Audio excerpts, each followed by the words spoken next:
The icy wind whipped across the Tumen River, biting into Mi Kyung's face. She clutched her baby closer, her heart pounding in her chest. Behind her, barbed wire fences marked the border, a stark reminder of the totalitarian regime she was fleeing. North Korean guards patrolled with ruthless efficiency, their silhouettes dark against the moonlit snow. One misstep, one wrong move, and they would be caught. Mi Kyung knew the risks: imprisonment, torture, even death. But staying, she felt, was a slower, more agonizing demise. She pressed on, driven by a mother's love and the desperate hope for a better life for her child. The escape had been planned for months, every detail meticulously orchestrated by a network of sympathetic brokers. It had cost them everything they had: their life savings, their possessions, and even their identities. Now, with each step across the frozen river, Mi Kyung was stepping further into the unknown. Fear warred with determination in her heart. Reaching the opposite bank, she collapsed onto the frozen ground, gasping for breath. She had made it to China, but her journey was far from over. She had chosen freedom, and she would fight for it, for herself and for her child. North Korea, officially the Democratic People's Republic of Korea, DPRK, is often referred to as the Hermit Kingdom. This isolationist state, under the Kim dynasty's rule for over 7 decades, has developed a system of control that permeates every aspect of its citizens' lives. From birth, North Koreans are indoctrinated with state propaganda, taught to revere their leaders with unwavering loyalty.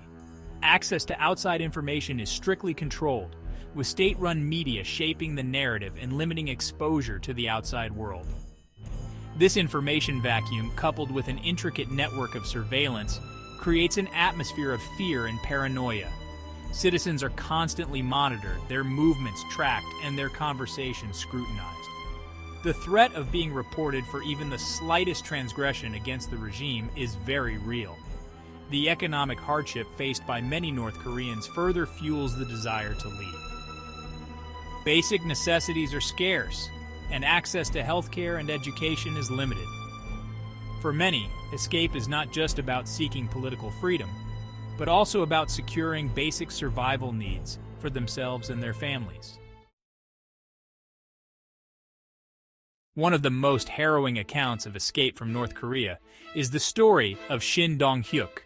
Born and raised in a political prison camp, Shin witnessed unimaginable brutality and endured years of starvation and forced labor.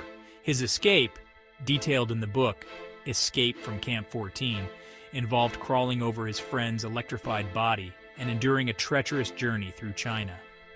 Shin's story, while extraordinary, sheds light on the horrific conditions within North Korea's prison camps and the extraordinary lengths to which individuals will go to break free. Another chilling account is that of Ji Seong-ho, who escaped North Korea in 2006. Severely injured after falling from a train while trying to steal coal to trade for food, Ji was forced to have his leg amputated without anesthesia. He eventually crossed the Tumen River into China on crutches, relying on the kindness of strangers and the support of underground networks. Ji's story highlights the physical dangers and the immense resilience of those who choose to escape. Not all escape attempts end in success. Many are caught, forcibly repatriated, and subjected to severe punishment. The decision to escape North Korea is not one made lightly.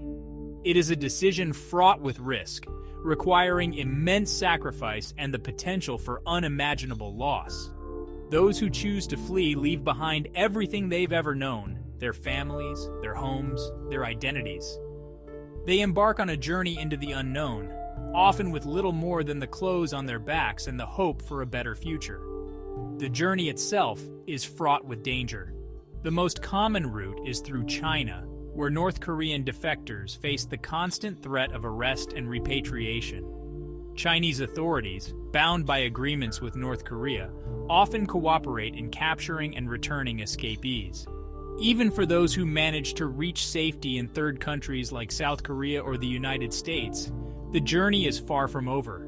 The process of adjusting to a new life with its unfamiliar customs, language, and social norms can be overwhelming. Despite these challenges, the desire for freedom and a better life continues to drive thousands of North Koreans to risk everything.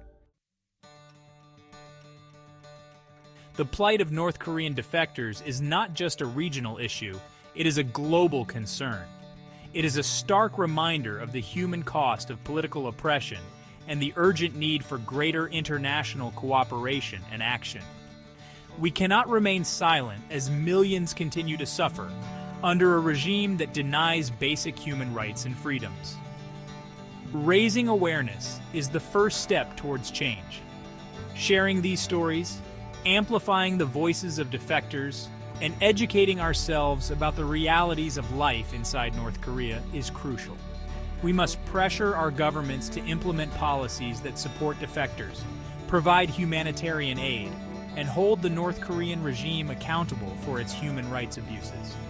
The international community must work together to find a peaceful solution to the Korean Peninsula's political stalemate.